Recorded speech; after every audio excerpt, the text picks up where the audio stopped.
Bismillah, sebelum saya memulai, boleh teman-teman mengikuti saya? Mari kita berselawat bersama-sama. Salatullah, salamullah, ala taha rasulillah. Salatullah, salamullah, ala yasin habibillah. Assalamualaikum warahmatullahi wabarakatuh. Alhamdulillah, assalatu wassalamu ala rasulillah, amma ba'du. Yang pertama dan yang paling utama, marilah kita memanjatkan puji dan syukur kita atas kehadiran Allah Subhanahu wa Ta'ala. Salawat beserta salam hendaknya selalu tercurah pada junjungan Nabi besar Muhammad Sallallahu Alaihi Wasallam. Dewan juri yang saya hormati dan sobat Fasyar yang saya cintai. Saat ini mudah bagi kita untuk menemukan hal-hal menarik untuk kita jadikan gaya hidup. Akan tetapi tidak semuanya sesuai dengan ajaran agama Islam. Ada makanan yang enak tapi sayang bahannya tidak halal. Ada tontonan yang asyik tapi sayang isinya gosip. Maka dari itu, penting bagi kita saat ini menerapkan gaya hidupnya sesuai dengan ajaran agama Islam yang kita kenal dengan gaya hidup halal atau halal lifestyle.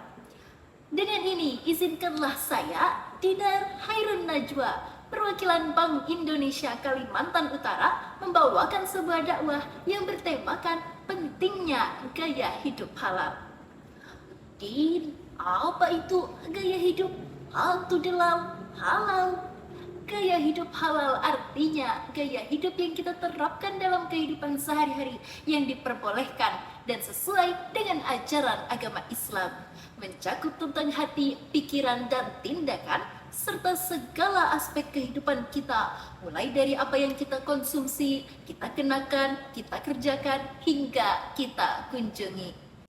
Teman-temanku, data mencatat Indonesia sebagai negara dengan populasi muslim terbesar di dunia, yakni sebanyak 87% atau setara dengan 244 juta jiwa.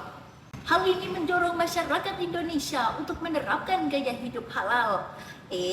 Tapi bukan berarti gaya hidup halal hanya tersebar di Indonesia, melainkan ke seluruh penjuru dunia, terutama yang mayoritas agamanya adalah Islam. Mengapa demikian? Karena masyarakat sudah banyak yang menyadari akan pentingnya gaya hidup halal. Kita masuk yang pertama. Ketika kita menerapkan gaya hidup halal, kita juga akan meninggalkan larangan Allah. Dan teman-temanku, itu menjadi bukti ketaatan kita pada Allah Subhanahu wa Ta'ala. Ketahuilah, pada saat meninggalkannya tidak akan terdapat kerugian di dalamnya. Barang siapa meninggalkan sesuatu karena Allah, maka Allah akan menggantikannya dengan yang lebih baik. Hadis riwayat Ahmad. Yang kedua, menjaga hati dan jiwa agar tetap bersih dan sehat. Sebagaimana firman Allah pada surah Al-Baqarah ayat 168. A'udzu billahi minasyaitonir rajim. Bismillahirrahmanirrahim. Ya ayyuhan nasu qulu mimma fil ardi halalan tayyiban wa la tattabi'u khutuwatis syaitan innahu lakum aduwwun mubin. Shadaqallahul adzim. Wahai manusia, makanlah dari sebagian makanan di bumi yang halal lagi baik, dan janganlah mengikuti langkah-langkah syaitan. Sesungguhnya ia bagimu merupakan musuh yang nyata. Dalam ayat ini Allah jelas memerintahkan kita untuk mengkonsumsi makanan yang halal lagi baik dan bukan yang haram. Begitupun dengan aktivitas kita sehari-hari. Allah melarang kita mengkonsumsi dan melakukan hal-hal yang haram, karena itu dapat membuat hati dan jiwa kita menjadi kotor dan keras. Hal ini dapat mempengaruhi perilaku kita dan menjauhkan kita dari kebaikan. Bahkan tak jarang hal-hal haram pun dapat mendatangkan penyakit bagi kita. Na'udzubillahi min dzalik. Yang ketiga, menjamin hidup penuh berkah.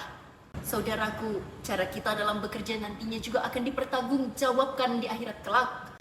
Lantas bagaimana dengan saudara kita yang masih bekerja dengan cara mencuri, korupsi, dan cara haram lainnya? Nauzubillahiminzalik. Tak peduli seberapa banyak pun penghasilan yang kalian miliki, kalau tidak halal apa gunanya? Sedangkan jika kalian mencari rezeki dengan cara yang halal lagi baik, maka akan datang pula ketenangan dan keberkahan. Yang keempat dan yang terakhir, menjadi muslim yang tampil keren dan modern. Hey, kalau kalian berpikir tampil dengan gaya hidup halal menutup aurat itu ketinggalan zaman, maka kalian salah besar. Zaman sekarang banyak brand fashion, makeup, skincare, bahkan sampai aplikasi digital yang mengedepankan tema halal yang modern. Jangan sampai hanya karena ingin tampil keren jadi lupa akan agama. Buktikan kalau halal lifestyle pun dapat tampil keren dan menyala.